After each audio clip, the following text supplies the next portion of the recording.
One. How's it going, everyone? Mafara here. Welcome to Heliopolis Radio. Thank you all for tuning in. Today, we've been fortunate to be joined by Matt Friedman. He's the CEO of Mekong Club. They're dedicated to combating human trafficking. He's done this for over 30 years, so very extensive experience and knowledge in the subject. And I think it's a topic of great importance as we shift to a world of more awareness and hopefully the care for well-being of others. So, without further ado, I hand it over to you, Matt. Tell us about yourself. What is it that you do? Well, my name is Matt Friedman. I work on the issue of addressing human trafficking. I've been doing it for about 35 years. Actually started my career 35 years ago in Nepal. When I was there, I was a public health officer working for USAID. And during that time, my job was to translate resources into healthier people. At that time, we were finding girls 12, 13 years old who were HIV positive. Couldn't understand what was going on. It's a very conservative culture. So we went to go and interview them. And when we got there, we heard pretty much the same story over and over again. And it went something like this. Human trafficker would go into a village, flash a bunch of money around and say, I'm looking for a wife. Don't want an urban wife, want a village wife. Find a girl 12 years old, befriend her, go to their family. They're thinking he's rich, he's going to take care of our daughter, going to take care of us, everybody's happy. A couple of days later, they have a wedding. After that, he says to the family, I'm going to take your daughter to Kathmandu, the capital, but don't worry, I'll be back in 3 months. But that's not what's going to happen. Instead, he takes her to Mumbai, India, to the red light district where the brothels are. When he gets there, he puts her in a room and he says, Honey, stay here, I'll be back in a few minutes. As she was coming into this area, she saw these women dressed funny, these men milling around. She said, No, no, no, no, don't leave me. He says, It's okay, I'll be right back. He then goes to the madam to get the $500 for having sold her to the brothel. He has the gold from the wedding and he hands the wedding pictures over to her. He then leaves to go to Nepal to do this again and again, maybe 40, 50 times in the year. The madam then goes into the room where the girl is and says, Guess what? Your husband just sold you to me, and you're going to be with 20 guys a day every day because I say so. You can Hmm. imagine this girl shocked. No, no, no, my husband loves me. No, that's what happened. When many of these girls internalize what's going on, they say, I will kill myself before I do those shameful things. I'm a good Hindu girl. Hmm. The madam then brings out the photograph of the family and says, She's your mom, your dad, your brother. If you hurt yourself, we'll hurt them. So she's trapped in this situation. In order to make her into a prostitute, it's quite simple. You bring in a couple of professional rapists, and over a 2 day period of time, they use this girl 30 times, 40 times until she just lays back and accepts whatever happens to her. After that, she's put on the line. She'll be with 20 guys a day, every day, until after a couple of years, she gets what's called black eye, and she's so depleted physically and emotionally, nobody wants her, so they throw her out onto the street. So I was hearing this story over and over again, but I didn't understand the evil of it until I actually went to those brothels. I was invited by the Indian government to do public health checks. I had a police officer with me. Went into one of the brothels, and there was an 11-year-old trafficking victim. This girl saw this Caucasian guy, saw an opportunity, literally ran up, wrapped herself around me, and said, Save me, save me. They're doing terrible things to me. As I looked down at this child who was hysterically crying, I turned to the police officer and said, We need to get this girl out of here. He said, We can't do that. So what are you talking about? You're a cop. He says if we try to leave, we'll both be killed. To make a long story short, we left. We came back with a lot more police, but of course she was gone. I tell that story because I wasn't one of those 15-year-olds that said when I grow up, I want to be an activist. In fact, I did everything I could not to be one. But every once in a while in life, we're tested. That was my big test. I failed miserably. After that, I couldn't eat, I couldn't sleep, and eventually did what a lot of activists do, surrendered to the fact that now that I've been exposed to this, this is what I'm going to do with my life. And 35 years later, here I am talking to you. So I did that for 17 years with USAID. I was in Nepal, Bangladesh, and then Thailand. And then I ran the United Nations program that was one of the largest ones in the world for 6 years. And throughout that time, did sex trafficking, anti-human trafficking, and forced labor, child labor, human rights, all of those things. That's how my career kind of developed over time. Yeah, very intense story that is not obviously easy to hear.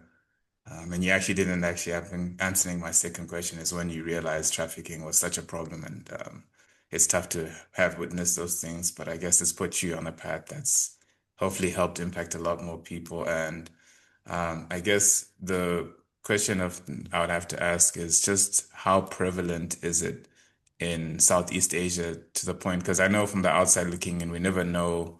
how these kind of rings work and stuff. Obviously, now in more recent times, we're seeing documentaries starting to come out of not just Southeast Asia, but even within the US. And so I guess maybe just how prevalent of a problem is it to a point that maybe the common man like me just doesn't understand or know just how maybe severe the issue is.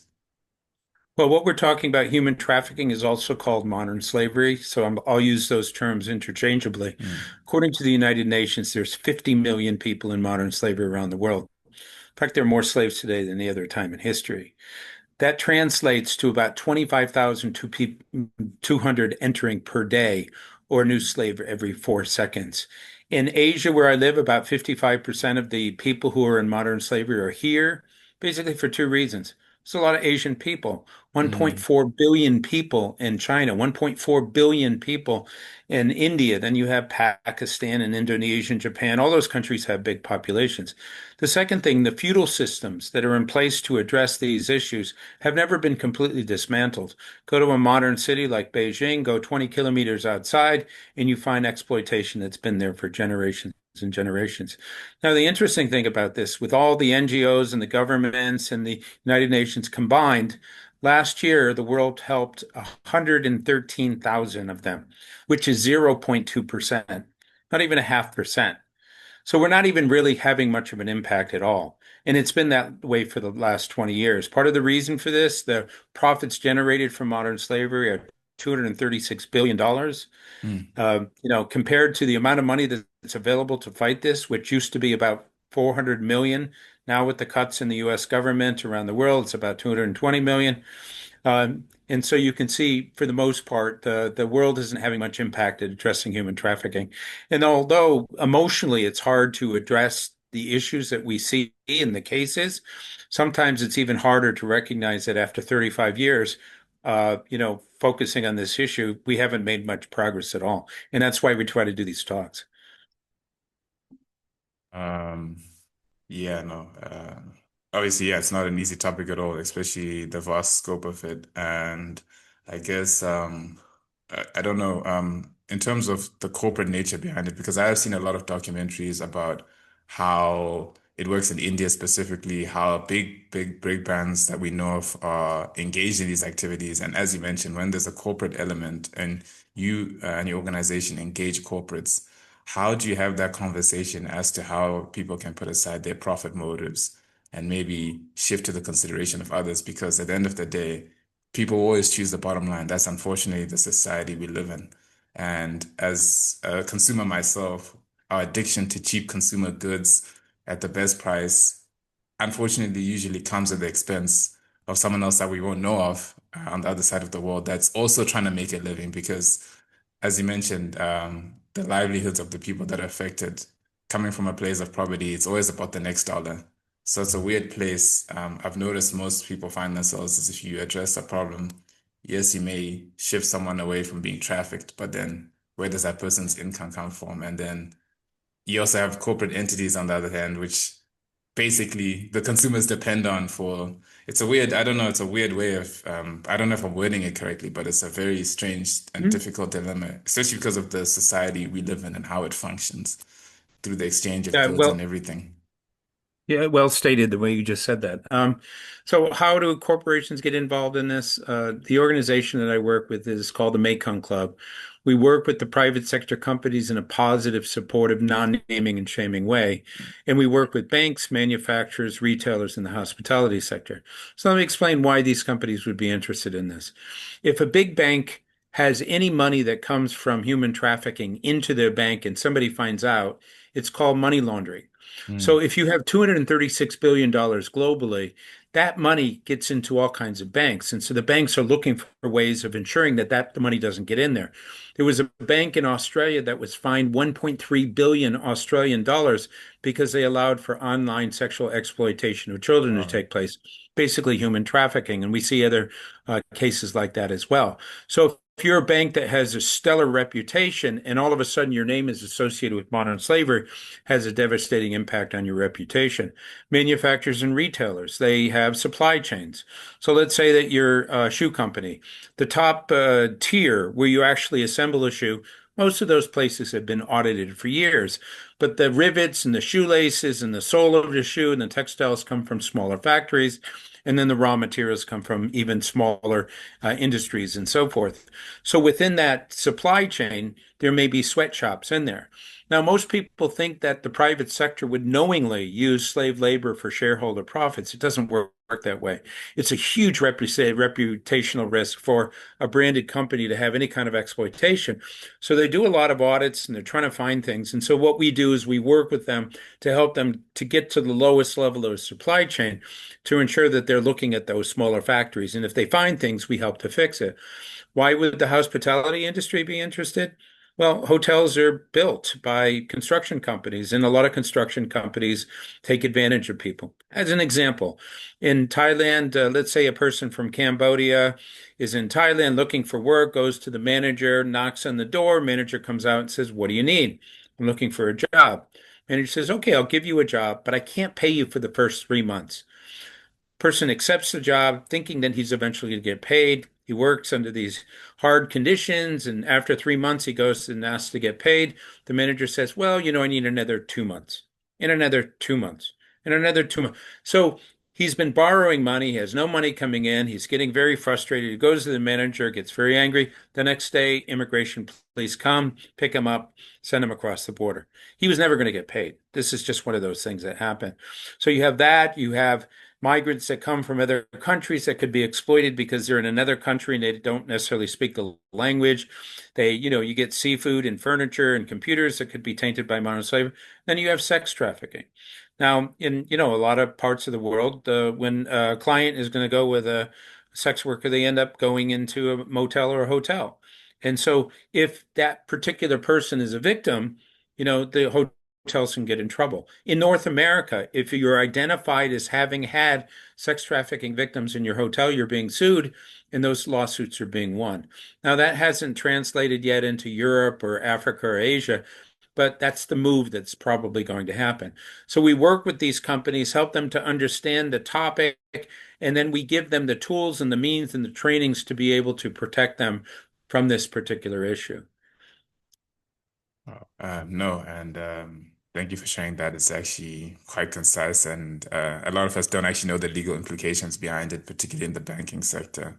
But it's really good that there's now, I guess, more severe consequences for actions like that. I remember for one of my university papers, I did a small, what you can say, a small article on the lithium mines here in Hmm. Africa and how big corporates, there is a shift, fortunately, but the biggest issue is just at the grassroots level of really kind of getting to those small areas in that village and to prevent it happening. It's really hard to have a hands-on and expensive too, to have people hands-on doing the administration, making sure that, things are being reported their way. Because again, people are more of in a survival mindset at grassroots level. So they'll do anything to preserve their dollar, even if it means willingly accepting being exploited. And that's the unfortunate truth. And being in Africa, firsthand experience, I'll tell you that people would just choose suffering because they really need that dollar. Unfortunately, that's the reality it is. And People have um, to eat, yeah, people have right? to I eat. mean, And people.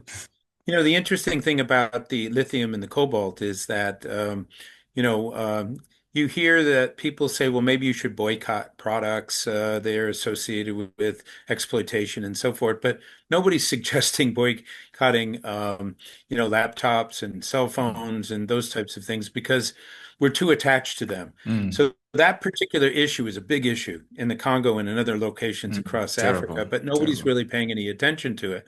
And that's partly just because of our own, personal selfishness when it Mm, comes to, wanting to have products for ourselves. I was with the United Nations, and I remember we had bought some products, some electronics products, and we heard that the company might have had some issues. So we basically said, well, maybe we shouldn't buy these products anymore. And then mm. my staff were kind of like, well, anything else. We love our electronics, or so people are fickle, and that's part of the problem is until we get to a point where, the general public accepts the fact that we, the people, have to say that this is unacceptable, we'll be less than 1%. And that's where we have been for the last 35 years.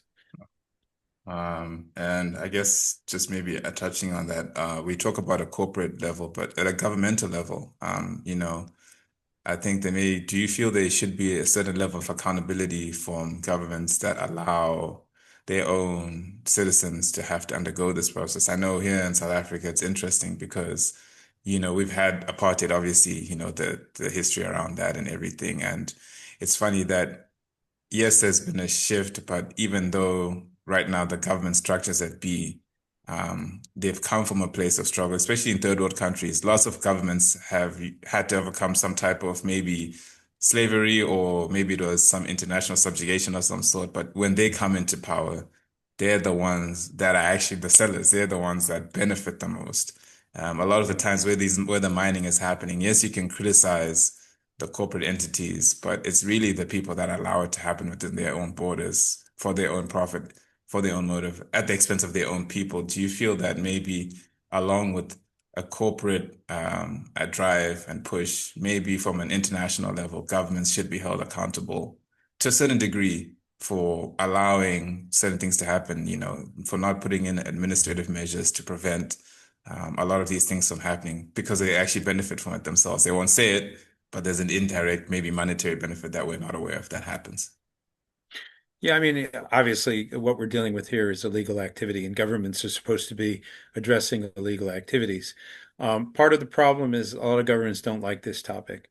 Let's say that you have a migrants from another country that end up in your country and they're exploited, and then you rescue them. You have to put them in shelters, and then you have to get them back home, and sometimes they're illegal cases and so forth. It's a very complicated process, Mm, and so in a lot of countries, they just kind of want to ignore it. Now, it's estimated there's about a 500,000 criminals out there in the world. Last year, the world prosecuted and convicted only about 6,000 of them. That's globally. That's the entire world. So part of the problem is that the number of people that are doing the type of work that we're talking about here is about 40,000 people. The number of criminals is a 500,000. We have to follow rules and regulations, and the legal systems and all over the world, including Africa, mm, are very time consuming. I'm sure you have a mm, backlog of all kinds of cases mm, and so forth. The other thing is, a lot of law enforcement people don't see this as their job. This is a labor inspector's job, or, mm, when it comes to prostitution, oftentimes they just kind of say, well, that's just the way prostitution's always been there. mm, It's kind of part of the fabric, and we'll do raids and rescues now and then, but it's not really something that we can really address. And as a result of that, what you have is a scenario where not much gets done. Even the United Nations, I worked with the United Nations for 6 years. I'll put my hand on my heart when I say this. I believe in the United Nations system, but I spent a lot of time in five-star hotels eating really good food, debating and mm. discussing the merits of, the theory of human trafficking. We weren't close enough.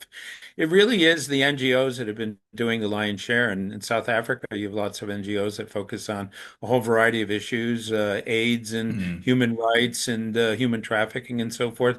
But there's just not enough of them to really make a difference. What we're dealing with here is a problem that has so many different crimes built into it. It's the deception, it's the threats, it's the beating, it's the debt bondage, it's the kidnapping, it's the holding mm, in place, it's the violence associated with that. As a result of all of those things, you have people who are just locked in to a scenario that when you then want to prosecute against this, unless you have very specific laws, you have so many moving parts that these cases don't move forward. mm, So part of the problem is that governments also have a lot of priorities. They have the environment, they have the mm, economy, they have trying to make people happy, make sure that they have budgets to cover all these. Human trafficking is number 27 on the list. It's mm, not on the top of priority. And if it's anything on the lower part of any kind of a list with the governments, doesn't get much attention. And I say that with not only here in Asia, but North America as well, South mm, America, Australia, all parts of the world. This has never been given any serious priority. And as a result of that, that's why we have 50 million people in modern slavery. mm. And I hear hear on that one. And I guess I'm now shifting towards being someone who's more solution orientated and understand a lot of the biggest problems in life can only be taken, as you mentioned, step by step. And with 35 years of experience, you've seen what works and what doesn't work. And I guess with your knowledge and expertise, what would you like to see more NGOs and governments that are willing to maybe give it attention what systems would you like to see them implement that you know are somewhat effective at slowly shifting people out of the human trafficking market, maybe into more domestic and then maybe even more civil roles, which are more where they have more protections, they have more benefits. What systems have you seen or implemented through your organizations that have worked and that have impacted people's lives directly? And maybe how else would you maybe want other organizations to perhaps take that blueprint that you've established through your time doing this? Well, I mean, I started my career working for donor, then I worked for some NGOs and some community-based organizations, and then the United Nations. I could never go back to that world again.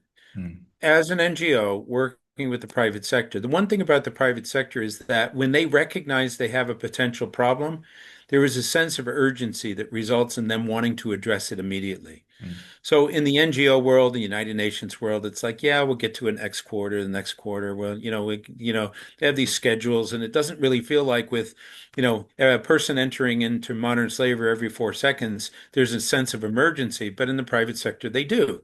So if a private sector basically puts all the systems and procedures in place in order to protect themselves, and they have a huge infrastructure in their supply chain, mm, they're protecting 400,000 people. Community-based organizations that NGOs focus on, tend to help 500, maybe 700, maybe 1,000 at most. So the private sector has that urgency, and at the same time, they have the mandate in order to address it. And my job is to ensure that they do it in a responsible way to protect those victims and survivors and so forth. mm, But there's another way of looking at this, and this relates to the government side of it. When you stop and look at the issues of our time, of which mm, human trafficking is one of them, you have global warming and you have, mm, poverty and girls' education, bullying and, mm, drug abuse, all those other things. In all of those cases, we're at less than 5% globally. We're not having much of an impact. And the reason for that is the NGOs and the governments and the United Nations are insufficient to be able to address any of those topics. mm, So my premise after 35 years is that we as human beings, all of us as individuals, have to figure out what our cause is, and we as individuals have to step up and get involved. So I mean, I launched a book called Be the Hero, Be the Change. This was back in 2020, March of 2020, which is like 2 months after COVID hit. It was going to be this massive campaign to help people to identify that we as human beings don't pick our causes pick us. mm, For me, I didn't just wake up and say, "Oh, I think I'll do human trafficking. Maybe there's poverty, there's something else there." mm, For me, it kept coming back to me. My sister, she doesn't care about people, she cares about animals. mm, That's always in her DNA. And my brother, it's the, climate change. So mm, we should identify what our cause is and then be a part of the solution. That could be awareness raising, it could be be a responsible consumer, it could be volunteering. But until we start doing it that way, we're really not going to have much of an impact on whether it's human trafficking or anything else. And one of the things that human beings can do is put pressure on the governments to say, take this more seriously. There are 6.3 million women and girls in forced prostitution around the world. mm, Some of them forced to have sex with one guy, five guys, 10 guys, 30 guys every single day. This is against their will. This is commercialized rape. These mm. aren't sex workers who choose to do it. These are people who are forced to do it. How is it that the world allows this to happen? And it happens because we as a collective world haven't taken the responsibility to say, we, the people, say that this is unacceptable, and we are going to use whatever influence we have to get the authorities or whoever else to take this seriously. Until that happens, we're going to be in this situation. No, no, agreed. And it's very honest advice, and it's actually really good that, we have to be the people that you have to be the change you want to see in the world, and we can't shift responsibility from ourselves entirely from it. So, And you're doing it yourself, Mufaro. You are doing a podcast that basically amplifies messages. That may be one of the things that you do. I imagine with your university studies and whatever it is you're going to do afterwards. And so it's the same thing. You mm, you have a spirit of kind of an NGO heart already. It's clear just from the conversation that we're having. You have compassion and empathy and an understanding of the fact that the world can be a better place, or you wouldn't be asking me these questions. helping people to realize that they have that same potential thought pattern in their mind. It just has to be turned on. There's very little in our society or culture that emphasizes us moving in that direction. So much of it's emphasized to take, take, take, take, take, but not to give anything back. And so there's an imbalance, and if you can get people to even step up and volunteer, their life changes significantly because many of us have that emptiness or that lack of purpose that Mm, says, I got a good job and my family's going okay, but I feel like I should be doing something, but that something isn't clear to them. We have mm. to walk people down a path to help them to understand that, getting involved in this world is part of the solution to that. And they'll feel better afterwards. 100% agreed. 100% agreed. I've interviewed a few people, and the message is exactly the same as you put it. There's a certain level of peace you get when you do your best to help someone, even if, again, it's just one person, or, it may not be significant in the grand scheme of things, but at least internally on your spirit side, you feel like you've done your part. You've done good on your heart, I guess. So I was gonna ask, how can people reach out to you, and are there any do you work with corporate entities outside of Asia? Do you operate outside there as well? Because I know obviously you mentioned that you are currently based there, but I'm wondering if your work extends beyond the borders, and how people can reach out to you if they are interested. And as you mentioned, the private sector are really trying to clean up their reputation for the most part. So a lot of people would probably be interested, hopefully, in maybe reaching out to you and cleaning up what they do. Yeah, I mean, we work all over the world. I think in the last 2 years, I've done 6 or 7 presentations in Africa online.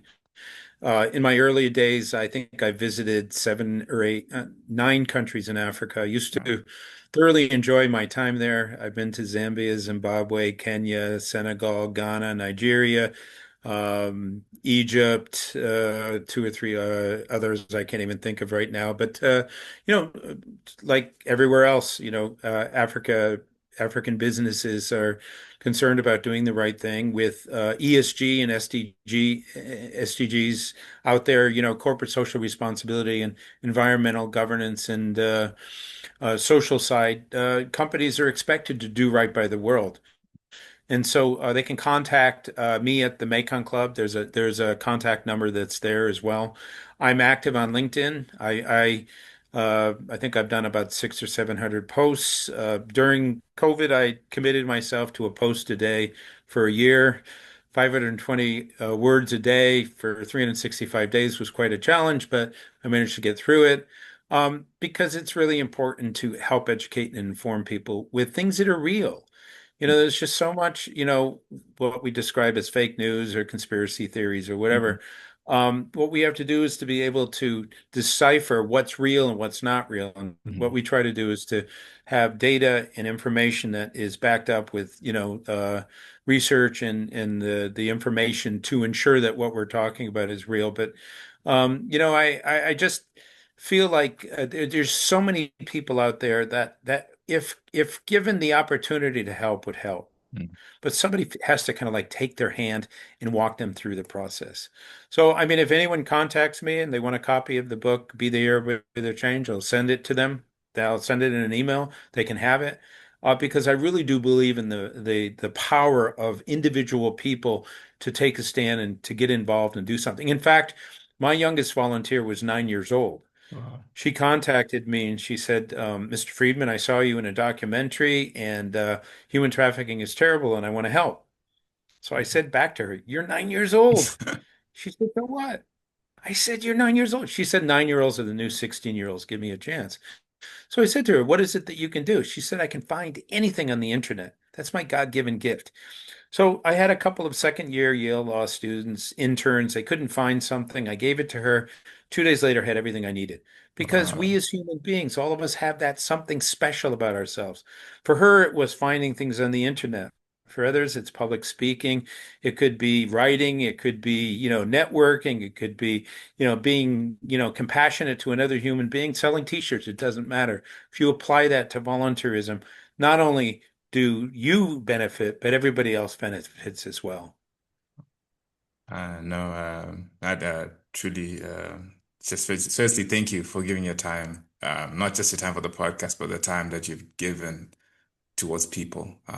It's very, I mean, I can only imagine, the difficulties, firstly in witnessing things firsthand, which are pretty traumatic in of itself. It's hard, especially if you're an empathetic person, you feel people's pain more than people can understand. So for you to have devoted your life to this for 35 years, personally, firstly, thank you for doing that.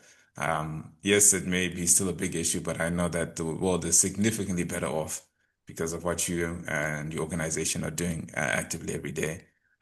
For my end, I can only do my best to promote the podcast and obviously shift the way I behave as a human being as well in terms of what I consume and what I prioritize in my life. And firstly, thank you and on that end, and then I'll do my best to promote the podcast to get as many ears tuned in. That's kind of my mission right now is to get these messages because there are a lot of phenomenal people. I think this whole podcasting thing has made me realize that this world is much, much more in depth and it's not as fickle as society the media makes it to be. They're genuinely good people out there with serious missions in life, and it's just connecting them and getting their messages out there. So I'll do my best on that part.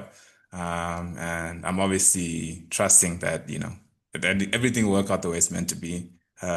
I think life is always going to have problems. Unfortunately, that's the way it works. But again, as we shift one problem from one problem to the next, hopefully it's not as severe as the one we have right now. So, um, Amen. I guess the last question I was going to ask you, what are your words of wisdom and advice for the audience tuning in today? Uh, uh, Take stock of your life. I mean, I have had different fears in my life. One of them was public speaking, and I had fears of inadequacy and so forth. But the one thing that has always been one of my biggest fears is waking up one day and realizing that I lived my life all wrong. Uh, you should basically, as you go through life, once a week, stop and say, "Are you happy? Is this what I want? Is this the direction I want to go in?" Otherwise, sometimes you blink and 20 years goes by and you reflect upon your life and you realize that all the hopes and dreams and aspirations that you had slipped away and you didn't pay attention to it because you focused on so many other things. And so that and kindness and compassion and love are uh, and forgiveness are elements that make life a lot easier and a lot more satisfying. And emphasize those in your life, and you'll have a successful life. Oh, thank you. Wow. Well said. Well said. And I'll put your contact in the video and the link in the description. But thank you so much for giving your time. Happy Sunday evening that side, and it'll be great to obviously stay in touch and Very good. see how things are going and maybe connect you maybe with corporates this side if opportunity arises. But no, thank you Happy so to much, Matt. help in any way I can. Thank you. Appreciate it. Appreciate it.